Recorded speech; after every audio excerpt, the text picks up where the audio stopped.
Magandang araw mga kapiso Wi-Fi. Sa video ito tayo po ay mag-unbox ng Comfast EW73 at i-configure po natin siya as a bridge mode para sa ating piso Wi-Fi. Pero bago po natin simulan ang video ito ay intro muna tayo guys.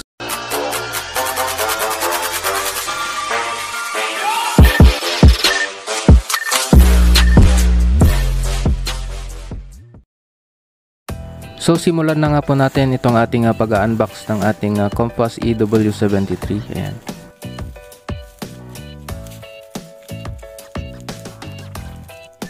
So gagamit po pala tayo dito ng ball pen. Ayan.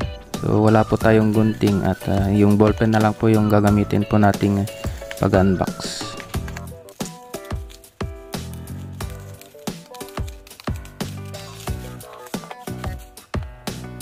So ito na po yung ating Comfast EW73. So Comfast Outdoor High Power Wireless AP 300 Mbps. Up to 76 users po yung kaya niya. Yung model po niya ay CF-EW73. Ayan. And ayan po, PoE power supply 2.4 GHz double PA high speed. Ayan siya guys. And sa likod naman niya ay ayan yung mga features. Paki-pause na lamang po yung video at para mabasa niyo po. So buksan na po natin. So gamit po ulit tayo ng ball pen sa pagbubukas po. Ayan. Ayan, so buksan na po natin itong ating Comfast EW73. So yung unang bubungad po sa inyo ay yung mismong unit po natin. Ayan siya guys. And ito na po yung kanyang itsura guys. Ayan. So may takip po yung paglalagyan ng dalawang antennas. And sa likod ay ito po yung kanyang specs. Meron po dyan yung kanyang model, power na 48 volts, yung kanyang IP address and username and password. So yan guys. At ito naman guys yung kanyang PoE adapter. So meron po siyang dalawang port. Yung isa ay PoE at yung isa naman po ay LAN. Ayan. So yan po yung saksakan ng power cord. And sa likod, ayan po yung kanyang model, yung input and then yung output na voltage. So yung output po niya ay 48 volts. Ayan siya guys. And then meron din po siyang power cord. Ayan. Para sa kanyang PoE adapter. So ito po yung kanyang dulo. Ayan.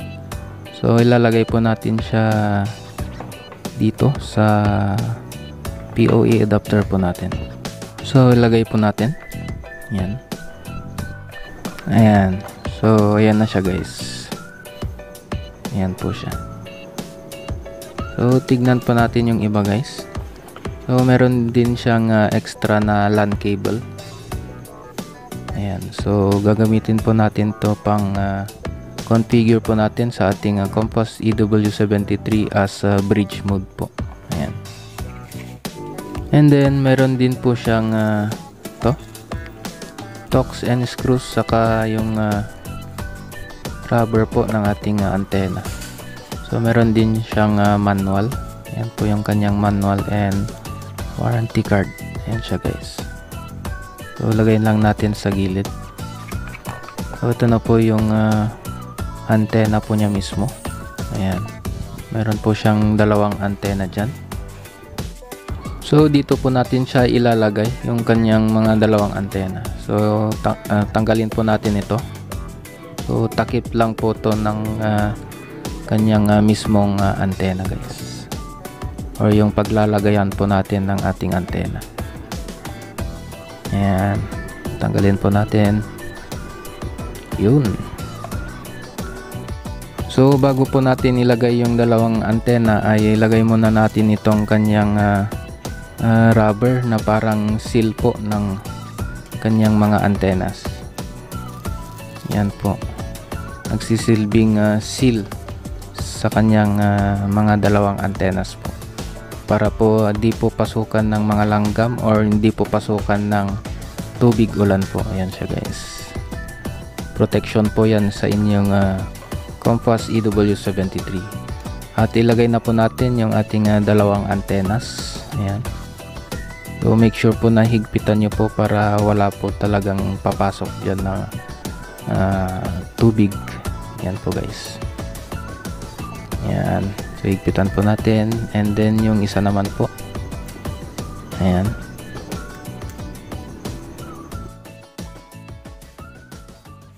Yun, so ito na po yung ating Compass EW73.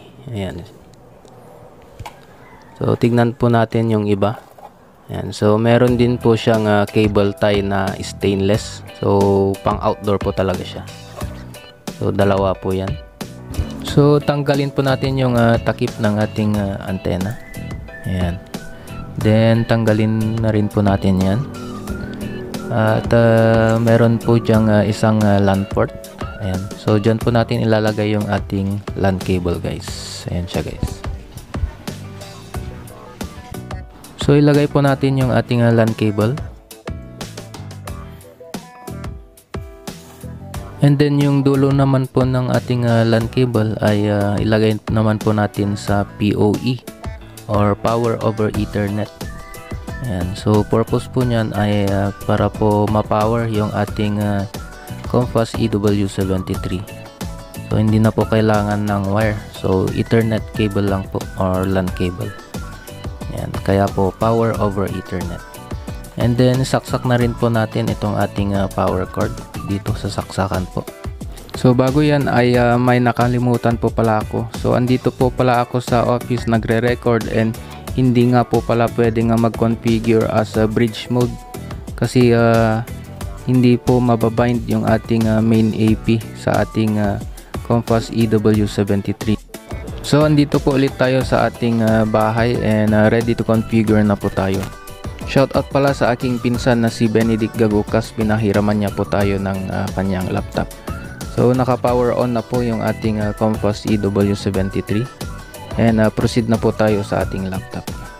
So ayan po yung aking binibuild na piso wifi. Ayan. So order po ni Sir Efren Kiloy from Cogawe, Kudal, Tabuk City, Kalinga.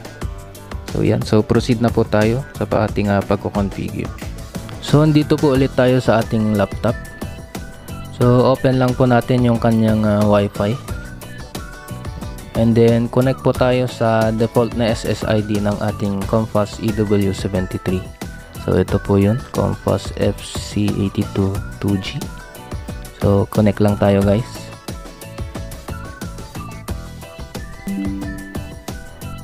So wait po nating mag-connect guys.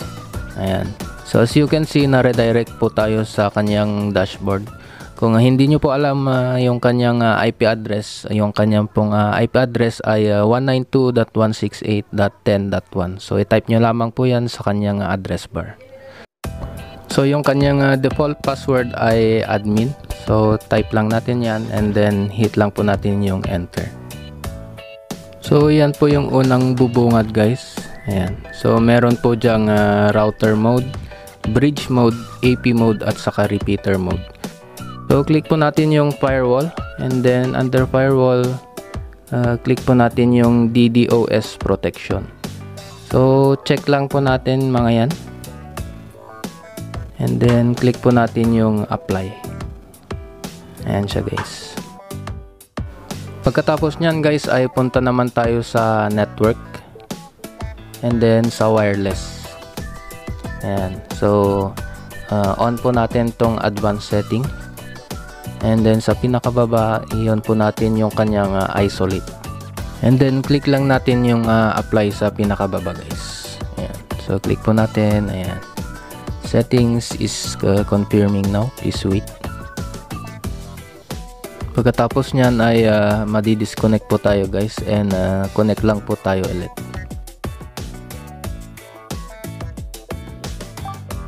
Ayan, so na-disconnect po tayo. So connect lang po tayo ulit. Yan, so connect po tayo sa Compass FC82 2G, And then open lang po tayo ng browser. For me, Google Chrome browser po yung gamit ko. And then type po natin dito yung kanyang IP address, yung 192.168.10.1. Ayan po. So type po natin. And then hit nyo lamang po yung enter, guys. Ayan. So login po ulit tayo, admin, and then login.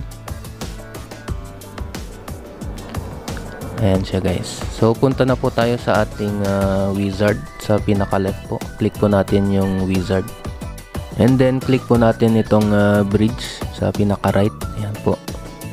So click po natin yan. Ayan. And then click lang po natin tong next. And then magi-scan naman po tayo ngayon ng SSID ng ating main AP or yung main na access point po natin. So for me, Ondong Piso Wi-Fi po yung main access point ko. And yan po yung ibabind po natin. So click po natin tong icon na parang capacitor po na to. Ayan. So click lang po natin yung next. And then yung SSID dapat po ay same na SSID po. So Ondong Piso Wi-Fi po. And then yung password leave blank lang po kasi Piso Wi-Fi naman po yung gamit po natin. And then click finish po. And then wait lang po nating ma-confirm yung ating settings.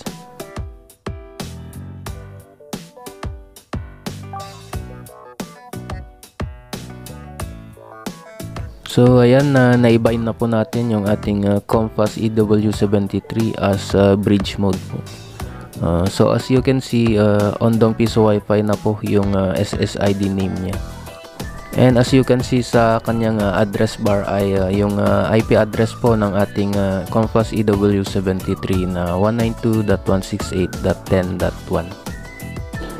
So paano nga ba malalaman kung successful ang inyong pagre-bridge ng inyong Compass EW73? Ayan. So punta po kayo sa Play Store. Ito po. Click nyo po yan and then download nyo po yung Wi-Fi analyzer.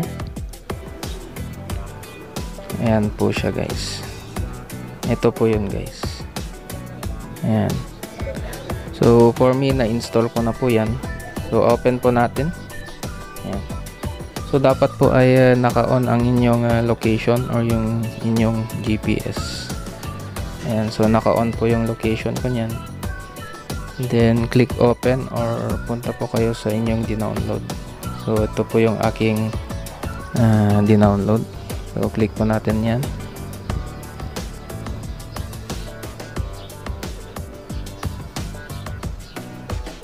Ayan. So as you can see, guys, dalawa na po yung Ondong Piso Wi-Fi. So same SSID lang po yung ginawa ko. So yung pinakamalapit po sa akin ay yun po yung kakaset up ko pong bridge mode kanina na Compass EW73. And ito naman pong nasa baba, ito naman po yung malayo sa akin na yung main AP ko, which is yung TP-Link EAP110. So yung TP-Link EAP110 ay binind po natin sa ating Compass EW73 nang sa ganun ay ma-extend po natin yung kanyang signal. So yan, guys. So you can see TP-Link po yung isa. Ito yung ating TP-Link EAP110. And ito naman po yung ating Compass EW73. Ayan po. So ayan, tapos na po nating i-configure yung ating Compass EW73. So ilalagay na po natin ito dito sa baba ng ating access point. Ayan. So tanggalin muna natin ito. Then lagay po natin ito.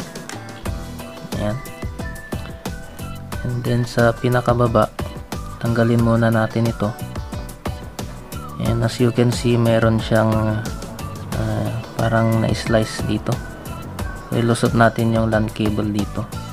So ito po ay goma or parang pinaka-seal po or rubber seal dito sa pinakababa para po hindi pasukan ng tubig or mga langgam po. Ayan. So ilagay lang natin. Ayan.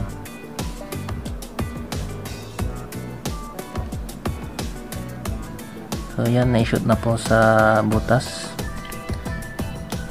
And kasya na po dyan sa baba. Ayan. So matatakpan na po yung pinakailalim ng ating access point. So nagsisilbing seal po niya. Then to naman dito lang. Ayan ito. Ayan. So kabit na po natin. Diyan. Ayan. So shoot lang natin yung tatlong butas na yun. Ayan. Then sagad na rin po natin dun sa pinakataas niya. Ayan. And then to naman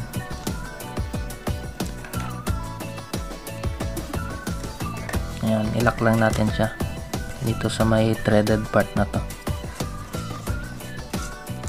So may rubber din po siya dito. Itong block na to, rubber din po yan. So naka-design po talaga para sa ating outdoor. So may rubber din po dito nang sa ganun ay hindi po pasukan ng tubig yung ating antena, yung dalawang antena po natin. So higpitan lang po natin. Ayan.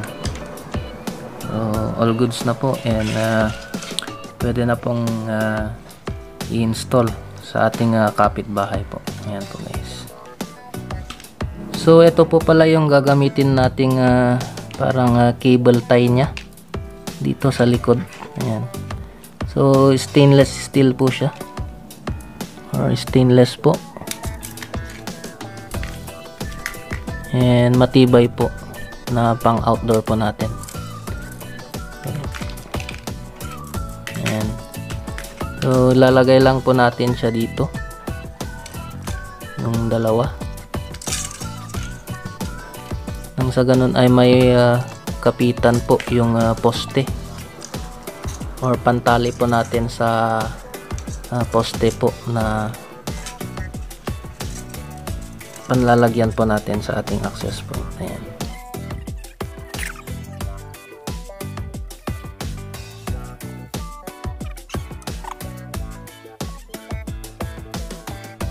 So successful po yung ating pag-i-install at pagko-configure ng ating Compass EW73 as bridge mode. So that's it for this video guys, and I hope na nakatulong na naman po itong aking video. Please subscribe po kayo sa aking YouTube channel, Ondong TV, and hit nyo na rin po yung notification bell para po lagi kayong updated sa mga bago ko pang i-upload na mga videos. Maraming salamat po and peace out!